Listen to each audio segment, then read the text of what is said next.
podcast. Tune in for the audio, or you can even watch back. Giving players all the props, or put them on blast. We don't give no hot takes, only talk facts. We're giving all our devotion, riding high on this wave of emotion. Going all out, yeah, cause this is our time. No, ain't no stopping us till we reach the finish line. All in, we came here to win. We're gonna give everything. S-I-C-K on the run. S-I-C-K, sick. On fire, we're ready to fight. We'll bring the house down tonight. S-I-C-K on the run. S-I-C-K, sick. Play it on the car ride, play it when you lounge. X and O, you know that we can hold it down. Shout out to my man Sammy, got it off the ground. And to all the listeners tuned in right now, got debates, analysis, and speculation. This is sports talk for the new generation. You know where to find us, got a reputation. Sick podcast, your #1 sports destination. Giving all our devotion, riding high on this wave of emotion. Going all out, yeah, cause this is our time. No, ain't no stopping us till we reach the finish line. All in, we came here to win. We're gonna give everything. S-I-C-K on the run. S-I-C-K, sick. On fire, we're ready to fight. We'll bring the house down tonight. S-I-C-K on the run. S-I-C-K, sick. S-I-C-K, it's the sickest podcast. Tune in for the audio, or you can even watch back. Giving players all the props, or put them on blast. We don't give no hot takes, only talk back. S-I-C-K, S-I-C-K, S-I-C-K, S-I-C-K, S-I-C-K, S-I-C-K, S-I-C-K. All in, we came here to win. We're gonna give everything. S-I-C-K on the run. S-I-C-K, sick. S-I-C-K, it's the sickest podcast. Tune in for the audio, or you can even watch back. Giving players all the props, or put them on blast. We don't give no hot takes, only talk facts. We're giving all our devotion, riding high on this wave of emotion. Going all out, yeah, cause this is our time. No, ain't no stopping us till we reach the finish line. All in, we came here to win. We're gonna give everything. S-I-C-K on the run. S-I-C-K, sick. On fire, we're ready to fight. We'll bring the house down tonight. S-I-C-K on the run. S-I-C-K, sick. Play it on the car ride, play it when you lounge. X and O, you know that we can hold it down. Shout out to my man Sammy, got it off the ground. And to all the listeners tuned in right now, got debates, analysis, and speculation. This is sports talk for the new generation. You know where to find us, got a reputation. Sick podcast, your #1 sports destination. Giving all our devotion, riding high on this wave of emotion. Going all out, yeah, cause this is our time. No, ain't no stopping us till we reach the finish line. All in, we came here to win. We're gonna give everything. S-I-C-K on the run. S-I-C-K, sick. On fire, we're ready to fight. We'll bring the house down tonight. S-I-C-K on the run. S-I-C-K, sick. S-I-C-K, it's the sickest podcast. Tune in for the audio, or you can even watch back. Giving players all the props, or put them on blast. We don't give no hot takes, only talk back. S-I-C-K, S-I-C-K, S-I-C-K, S-I-C-K, S-I-C-K. S-I-C-K. Turn up your volume. Because you're about to listen to The Sick Podcast. With Tony Marinaro. 55 seconds left in the penalty, a minute and 27 seconds left in regulation time. Boston 4, Montreal 3. Lafleur coming out rather gingerly on the right side. He gives it into Lemaire, back to Lafleur. The sickest Montreal Canadiens podcast. You're in the ball! Sports entertainment like no other. Rejoint, on lui fait perdre la rondelle, une passe devant. Et c'est le dégagement, et ce sera la victoire des Canadiens. Coupe Stanley pour les Canadiens.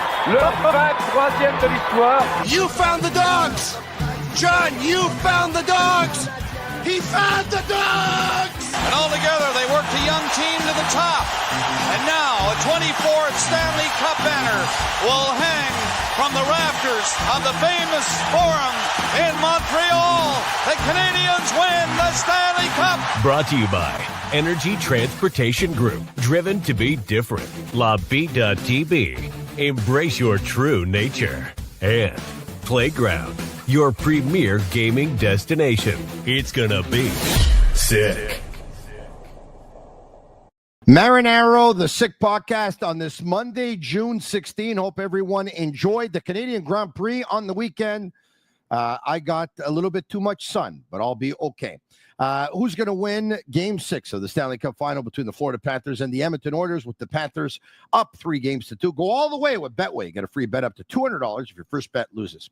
Scan the QR code on the screen or click on the link in the details section to create an account, redeem your welcome offer.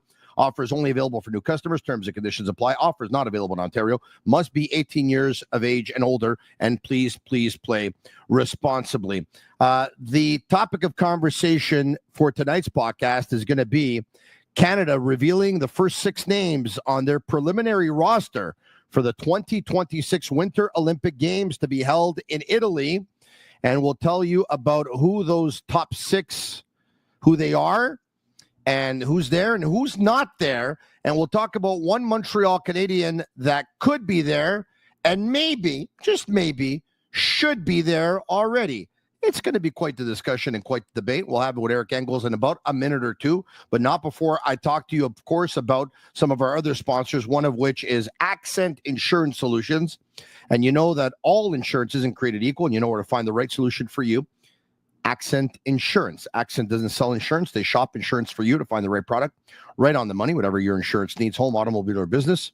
And the number to jot down is 514-363-3636, or visit their website, www.accentassurance.com. All right. Without further ado, let's bring him in from Sportsnet. Eric Engels, how are you? I'm doing great, man. How are you? Extremely well. I'm going to get your thoughts on the Stanley Cup Final between now and the end of the podcast, but why don't we start with the big news from earlier this morning, with all countries unveiling their top 6 preliminary list, and we have a graphic to show you who Canada has already named to the team. Captain Crosby, Sidney Crosby, of course, is there. Cale Makar, the best defenseman in the world. I think it's not even a debate right now. Probably the 2 best hockey players in the world, Connor McDavid and Nathan MacKinnon. Sam Reinhart, who's on the Florida Panthers in his 3rd consecutive final, playing on the wing of Sasha Barkov's line. And Braden Point, who centers arguably the best playmaker in the game over the last couple of years, Nikita Kucherov. That's your top 6, and it looks very familiar to the top 6 that was there for the Four Nations face-off. What the only difference is that Sam Reinhart of the Florida Panthers is replacing Brad Marchand, formerly of the Boston Bruins when he was named, now of the Florida Panthers. Eric, what do you think of this top 6? Oh my God, a couple things jump out right away just based on the things you just said. First of all, Sam Reinhart, like if anybody's questioning his, appearance there, the guy has over 100 goals over the last 2 years. So I think he belongs right where he is. And you're seeing in the Stanley Cup Final, despite suffering an injury in the last round, which looked like a serious lower body injury when he got hip checked, coming back and playing the way he's played in this final. I don't think there's any debate about him being there. You go back to the Four Nations, and everybody was kind of building their mock lineup for Team Canada and how they would assemble the lines in the first international competition we had seen in 9 years. I would have had Braden Point on the first line of that team with Connor McDavid. I was saying that all along because Braden Point to me was the best playoff player over the last 5 years. just such a dynamic player who could play the middle, he could play the wing, he could play every situation, a lock for that team with John Cooper coaching it. So I don't think there's, especially when it comes to Canada, and maybe it goes differently with different nations, so much to debate about 6 players being named as a teaser for the Olympic team. I think all guys that are there belong there right now, obviously. You look, I can't remember, for the Four Nations, was Devin Taves one of the 6 guys named? No, I don't think so. I think it's those 5 that are there, and it's Reinhart instead of Marchand that's there right now. So who's going to argue with any of that? And let me reveal a little secret for all of you. If Brad Marchand isn't on that team, there's something really wrong. He may not have been named to the 6, and he may be replaced by Sam Reinhart this time around, but I think we all know he's going to be on that team, and amazingly playing for Team Canada in the Olympics for the first time. He wasn't on the 2014 team in Sochi. He got the opportunity to play at the 2016 World Cup of Hockey, but then was robbed of a couple of opportunities, obviously, to play when NHLers didn't go to Olympics in 2018 and 2022. So I know that he has recently spoken about wanting to be there for Italy. It's one of his career goals. Playing these finals, he could come out at the beginning of next year and not score for 20 games. I would still put him on the team, and I would think they will too. All right, so I'm going to say this right off the bat. I have absolutely no problem at all with the top 6. I think it's a great 6. I think they all deserve to be there. But for the sake of discussion, because here we are having a podcast that's revolves around the Montreal Canadiens, let's bring up Nick Suzuki's name, who I would imagine is, correct me if I'm wrong, but probably the only realistic shot at making the team of any Canadiens player, along with any. Montembeau's got a shot in goal, obviously. Yeah. So I take a look at all the players that were named, and I think you can come up with a debate. And once again, I love him as a player with Suzuki and Point, if we're going to have a debate, right? Because they play a similar position, they have similar production, and you don't have to nod your head. Like I already said, I have no problem with the Braden Point being there, right? But let's just take a look at this past season. Mm-hmm. He finished with more points. He finished with a better plus minus. Mm-hmm. He finished with a better face-off percentage. He finished for the Hart Trophy. I think he finished 9th. He had a first place vote. So he had a few, was ahead of Braden Point. If you want to look at that category, I'm just trying to come up with categories here. I agree with everything that you said, that Braden Point's been probably one of the best playoff performers the last 5 years. And I agree that last Four Nations face-off, I wanted to see more of Point than less of him. But all I'm saying is Nick Suzuki wasn't going to make the top 6, but you can make a case, obviously, with Braden Point being there of what, Nick Suzuki's utility could be to this team. I mean, he could be, but you said something before, which I want to touch on, when you said Braden Point can play the wing. Can Nick Suzuki play the wing? Yeah, no question. Nick Suzuki started on the wing and started on the 4th line of the Canadiens with Nate Thompson playing center and played excellently from the wing. It's not a question of, you look at all these you look at the Team Canada in general and all the guys who have to play transplanted to the wing because there's so many centers. None of them you've ever looked at and been like, whoa, that guy can't really play the wing. I mean, there's a certain quality of player that exceeds to this team, and all of them can play every position. No, look, if you asked Nick Suzuki if he should be in the top 6 above Braden Point, he would disagree. And we're talking about a guy who's supremely confident in his abilities. And Suzuki, he's a humble guy. He's not the type of guy who's me, and pointing to himself. But he believes in himself, and he believes that he should be on that team. I just don't think he would be saying to anybody that, Braden Point's there and he deserves to be there over him. I will say, though, you even bringing it up and putting it up as a point of debate, which I don't agree with, and we don't have to agree, that's the whole beauty of a debate, is you are speaking to the validity of Nick Suzuki making the Olympic team. If you consider him to be a player, and I wouldn't bring up the first place Hart vote because that was kind of out of left field. But if you're considering Nick that valuable of a player that you would even contemplate throwing his name into that conversation, it means in your mind, there's no doubt in your mind that he should be on the Olympic team, unless I'm misreading it. For me, there's no doubt in my mind that Nick Suzuki should be on the Canadian Olympic team. And after watching the Four Nations face off, and I know they won the tournament, but there's no doubt in my mind that Nick Suzuki should be on the Canadian Olympic team. Now, so this is going to be contentious for some people because it's a Montreal Canadiens podcast, and people are Canadiens fans, and they believe without a question that Nick Suzuki should be on that team. And I'm not here to disagree with that notion. In fact, being able to watch Nick on a daily basis, practice the way he conducts himself, the way he plays in every game, the way he carries his team, and the way he's turned into one of the best 200-foot players in the world, I'm not going to debate that point, but I am going to speak to the reality that even though I said before that Brad Marchand, I believe, is a lock for the Olympic team, whether he was on this 6 or not, I'm not sure we can go through the beginning of the season or ahead of the beginning of the season say that Nick Suzuki would be locked in. And that's just considering the competition at the bottom end of this lineup for Team Canada. Do I believe that Nick Suzuki can make this team? Yes. Do I believe that if the decision was being made tomorrow, he would be on it? I do, actually. I also believe that if he makes the team, he will find a way to play his way up from what would only naturally be starting at more of the bottom end of the pecking order on that team. That's how valuable a player I consider to be Nick Suzuki. But if Nick Suzuki comes out at the beginning of next season and plays the way he did at the beginning of the last season, I think that opens the door to a lot of, we're talking about Team Canada. There are great players across the country. I'm going to bring up a few, Tony. Mm-hmm. How about Macklin Celebrini, who just went to the World Championships and was excellent? Okay. Fantastic player.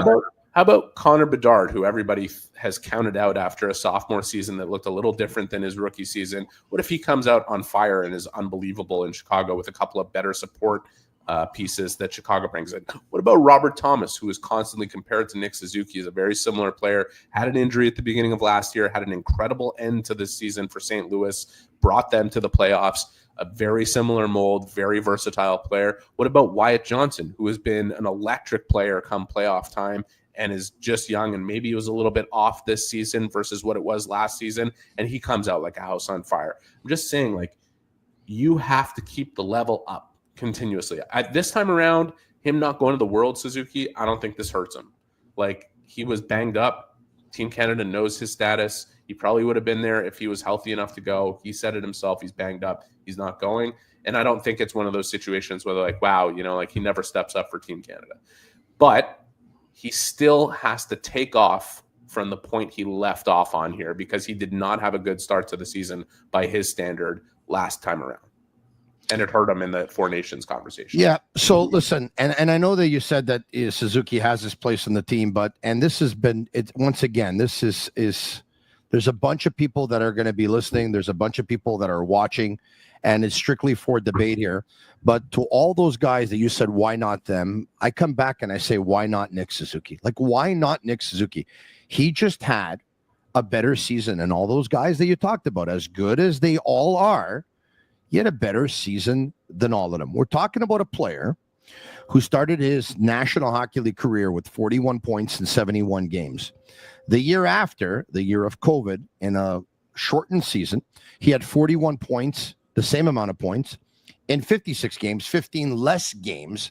He had 16 points, by the way, in 22 playoff games that year the Canadians went to the final. The following year, he upped his points total from 41 to 61. The year after that, he went from 61 to 66. The year after that, he went from 66 to 77. And this past season, he went from 77 to 89.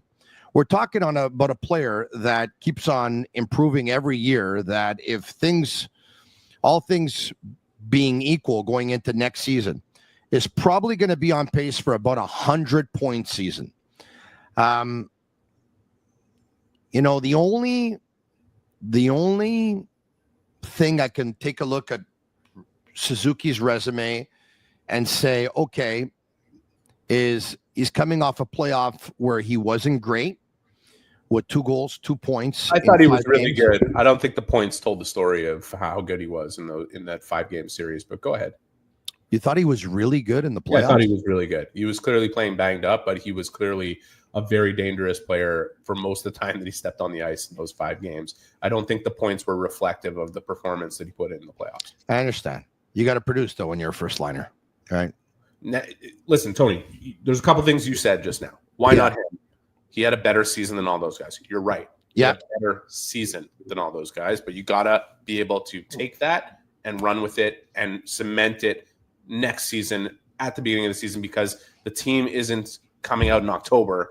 The team is taking the ice in February in Italy. Okay. Now, if you want a really good counterpoint to that, when did Nick Suzuki really pick up his game last year to a whole other level? After the Four Nations face-off, starting on February 22nd in Ottawa on Saturday night. He was one of the 5 best players in the world for like a 6-week period there. Yes. On any given day, you could have called him number 1. He and Rupe Hintz. So, and Robert Thomas. And Robert Thomas. But it's just to say, like, even if he stumbles a little bit out of the gate, maybe Doug Armstrong, maybe all those guys already have the sample that they need, and maybe I'm wrong. But I just believe that I could sit here right now and say, I'm based on what we're seeing from Brad Marchand, he's on that team, okay? Like, he is going to be on the Olympic team. If he plays the way he's playing in the playoffs, that he's got 10 goals and 10 assists, 20 points in 22 playoff games, he should be on the team. With the only asterisk that when you're 37, history has shown us that some players, and this doesn't mean it's going to be the case for Marchand, because this guy's a different breed and has a heart the size of any arena that he plays in.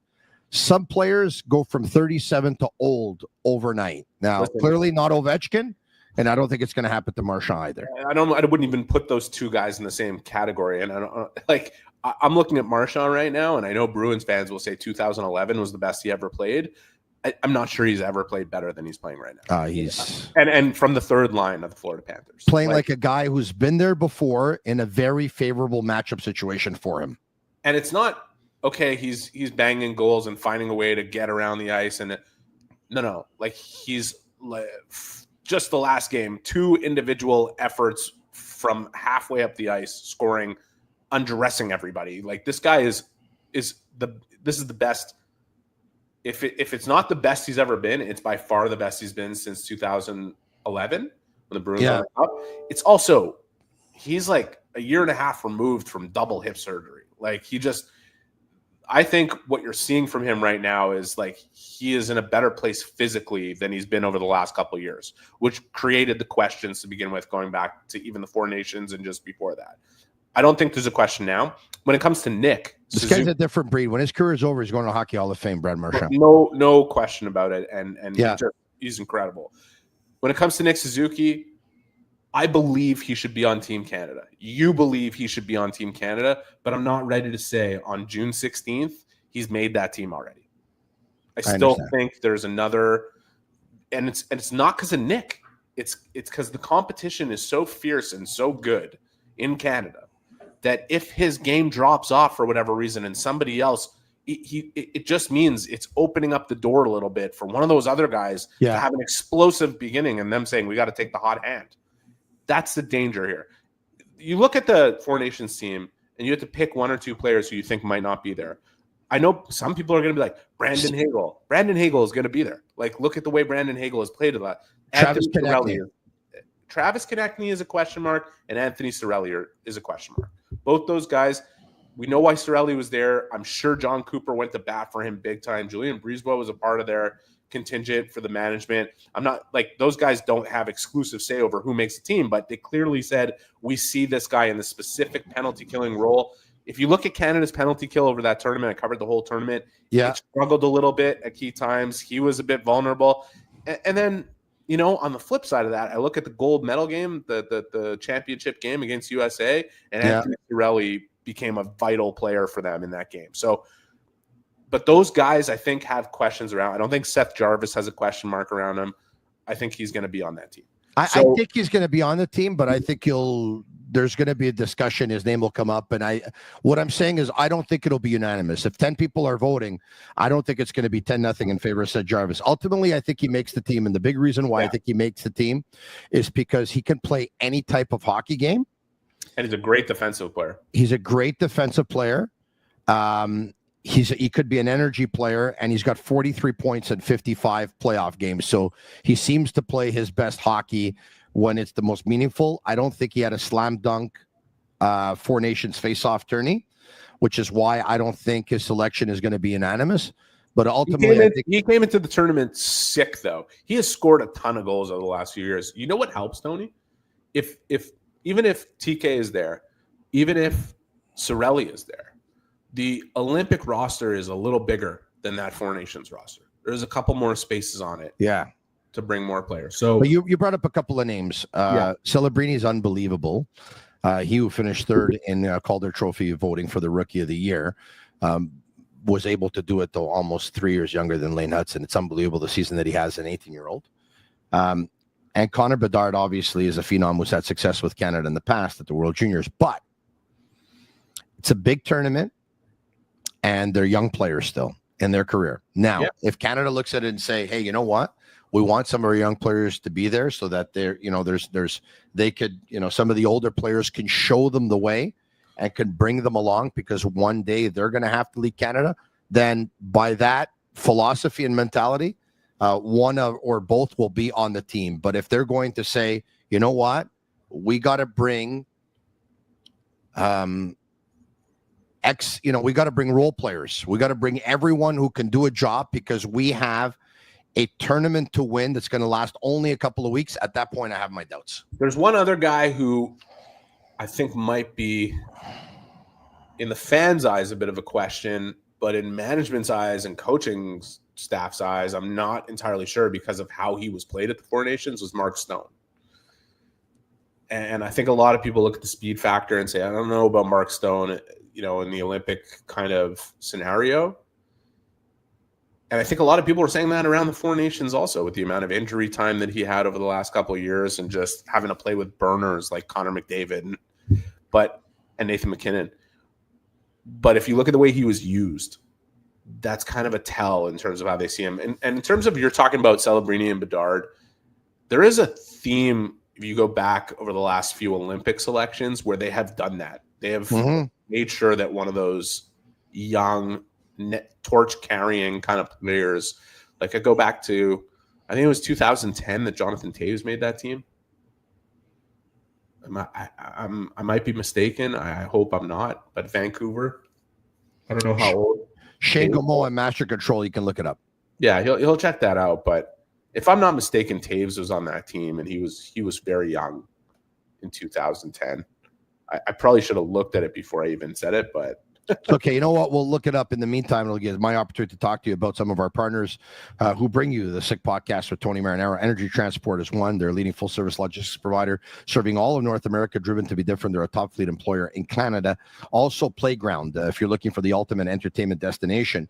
Well, Playground is your ticket to nonstop thrills. Experience heart-pumping gaming action and world-class poker experience. Playground's a 2025 winner of Fan Choice Best Poker Room at the Global Poker Awards. Indulge your taste buds at their incredible restaurants. Let loose with live music, electrifying DJs. Enjoy unmatched customer service just minutes from downtown Montreal, right across the Mercier Bridge. While settle for ordinary when you can have extraordinary at Playground. It's all there. Visit playground.ca to discover more. And the beer in my fridge, which you can't see right now, or only a piece of, is Bittt Tibi. They launched their new Ultra Lager. It's a refreshing, thirst-quenching beer, perfect for summer.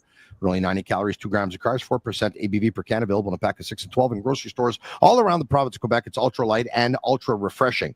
And producer Shane says, yes, Jonathan Toews, 2010. Yeah, and him and Drew Doughty were the two youngest players there. Mm-hmm. And what happened? Drew Doughty ended up going from like he's on the bubble of the roster to he's top 4. So Team Canada kind of has a feel to that. And you look at the way Celebrini played at the Worlds. I'm just saying, like, when we talk about Suzuki and his validity on that team, because he belongs. We both agree. He belongs on that team. He belongs in this conversation. It's just to recognize there is a conversation. Mm-hmm. He's not a slam dunk lock for the team, and I don't think he's going to approach it that way either. So, look, I hope for his sake, and especially I'm sure the Montreal Canadiens are hoping that he gets that experience.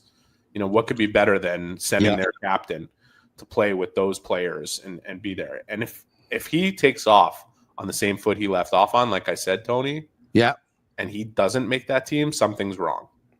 Because you said it, he had a better season than all those guys. And if he takes off on the same step, he'll be having a better season than any of them. So I want to show you something right now that I'm going to bring up. Shane Gaumont and Master Control. I just sent you a hockey DB, but before we get to that one, bring up Nick Suzuki's hockey DB one more time if you can, please. All right, here you have it. A player who played for the Owen Sound Attack in the OHL, and then Owen Sound Attack in the OHL, and then the Guelph Storm in the OHL. And he ended up winning the Memorial Cup with Guelph. And here's a guy who would put up seasons of 96 points and 100 points in Owen Sound. His final year with Guelph in the playoffs, he put up 42 points in 28 games. So this guy performs really well in big 24 games, by the way. 42 points, yes, in 24 games. And so this guy performs extremely well. Take a look at the National Hockey League, 25 points in 37 playoff games. His first 2 years in the playoffs were really good, especially his second year, once again, when they went to the Cup final. We talked about his points, which went from 41, 41, 61, 66, 77, 89. We talked about the fact that he is, one of the most used players in terms of time on ice in the National Hockey League. We talked about his plus 19 on a team that was not expected to make the playoffs by anyone. Now, I want to show you another one, okay? I want to show you another hockey DB, Anthony Cirelli. You brought up his name before. Yeah, he's definitely a player. It's not compare. Like, we're not talking about the same thing in terms of role playing. We're not talking about the same thing. But okay, so we have his stats in front of us, and we know that in terms of points, I mean, he comes nowhere near Suzuki. But so that's why you're right in saying he's not the same kind of player, right? His career high in points is 59 points this past season, 27 goals, 32 assists, 59 points. He's got 43 points in 108 playoff games, but he is the type of player that takes key face-offs. He's the type of player that Tony, when you pull up this page, when you pull shadow another player, yeah. What's the first thing that you see? The two Stanley Cups. Yeah, me too. Yeah, that's the first thing I see. So, but here's the deal, and once again, this is just simply for the sake of discussion because I love this player and I take him on my team. If he's not playing for John Cooper, and I'm not saying that he made the team because of John Cooper. Clearly, the fact there's a familiarity obviously helps because Cooper won with him. It's so easy when you win with somebody because you know how important they could be. But let's just say Nick Suzuki played for John Cooper. Can Nick Suzuki do what Anthony Cirelli does? Yes. I think so too. Yes. That's the thing about Nick Suzuki. And you know what? So Nick Suzuki doesn't have two Stanley Cups on his hockey DB, Eric. But if he was on that team, he would. Yes. I mean, I don't know. That's a hypothetical we'll never know the answer to. But you think that if Nick Suzuki had been the same age as Anthony Cirelli in the 2 years they won the Stanley Cup and he was there, that they probably wouldn't have missed a beat and done it, okay? One of the reasons Anthony Cirelli made that team was not only to be a penalty killer, but to be a penalty killer next to Brandon Hagel, a guy who plays with regular. There was a chemistry factor in the shortness of the tournament that they took into consideration. And these guys are not idiots. They won the tournament for a reason. They pick things and they do things in certain light. And you know, when you go through a tournament, you're not going to have every single one of your players play the very best they've ever played. So it's just one of those situations where I don't think it was debatable that he deserved to be on that team, but his performance certainly puts it into question as to whether or not he'll be there this time around with the Olympics coming. So it's going to be hotly debated. And even if Nick Suzuki makes that team and somebody else doesn't, it's going to be hotly debated. It is Team Canada, which is different than all the other teams in terms of the depth. I know the States have come up a level in terms of where they are and how we see them in terms of the talent that is there and the pool that they're picking from. But the pool, they're just as talented as Canada now, and they are just as dangerous.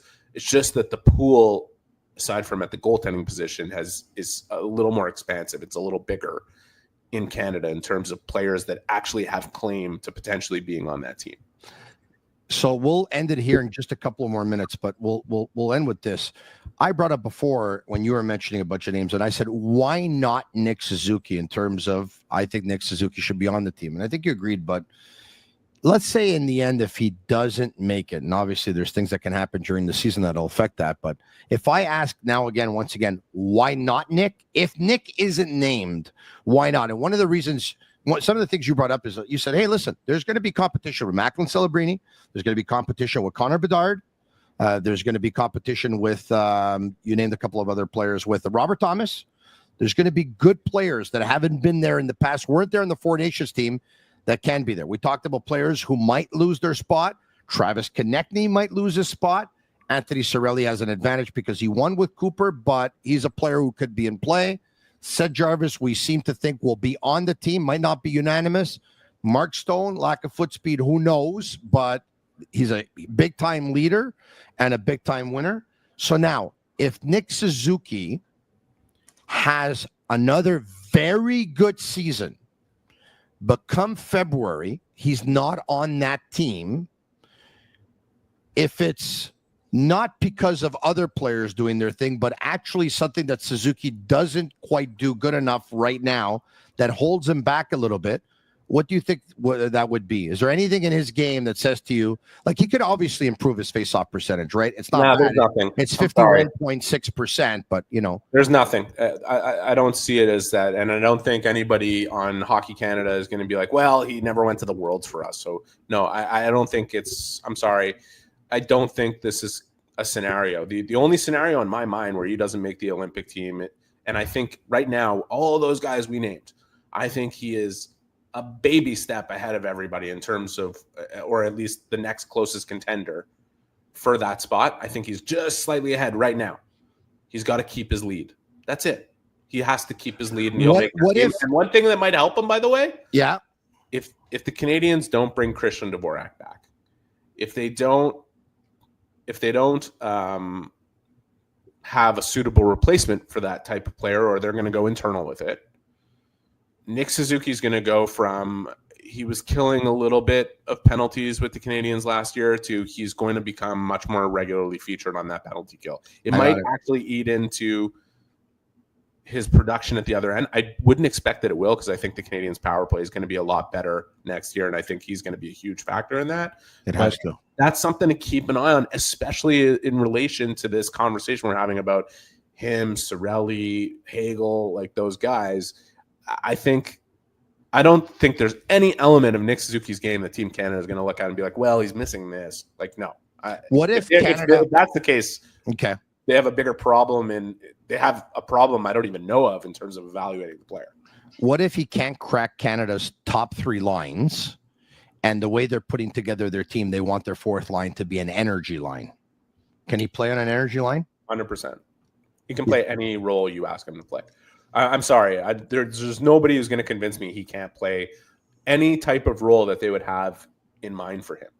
See, that's one of the only doubts I have is how effective he could be on a fourth line energy line, forechecking, two men in, finger checks. I think that if Nick Suzuki makes this team, that is the door. That is the window cracking ajar, and he's going to crash right through it. I think. You look at this player, this is the advantage of being in Montreal and watching this player as regularly as we do and seeing him and getting to know him. You can start him in a lower role. You could start him outside of your lineup if you feel like that's what you need to do, if you're John Cooper or whatever it is. By the end of the tournament, I know where Nick Suzuki is going to be, and it's not going to be at the very bottom of that pecking order. That's just what I believe about that player. Thanks for watching the Sick Podcast with Tony Marinaro and my guest, Eric Engels of Sportsnet, on this edition of Why Not? Habs Nick Suzuki. Special thanks to Shane Gaumont and Master Control. Eric, you and I will do this again in a couple of days from now. Talk to you soon. Sounds good. If you like the podcast tonight, leave us a 5-star review. It's our way of feeling the love. Once again, for Shane Gaumont and Master Control, I'm Marinaro, the Sick Podcast, weeknights at 10 p.m. Back tomorrow night, same time, same place. Will there be a Stanley Cup champion tomorrow? That's what I forgot to talk to Eric about. I was going to ask him if the Florida Panthers are going to win the Stanley Cup tomorrow. I'm going to say yes. And if they do, I don't have a problem with it. If they don't, I won't have a problem with it either, because I really would love to see Connor McDavid win a Stanley Cup. We'll talk to you again tomorrow. Same time, same place. I'm Marinaro. And that's a wrap. Hope you don't miss us too much until next time. Follow the Sick Podcast with Tony Marinaro on YouTube, Instagram, Facebook, Google Play, and Apple Podcasts. The Sick Podcast is brought to you by Energy Transportation Group, driven to be different. Bittt, embrace your true nature. And Playground, your premier gaming destination.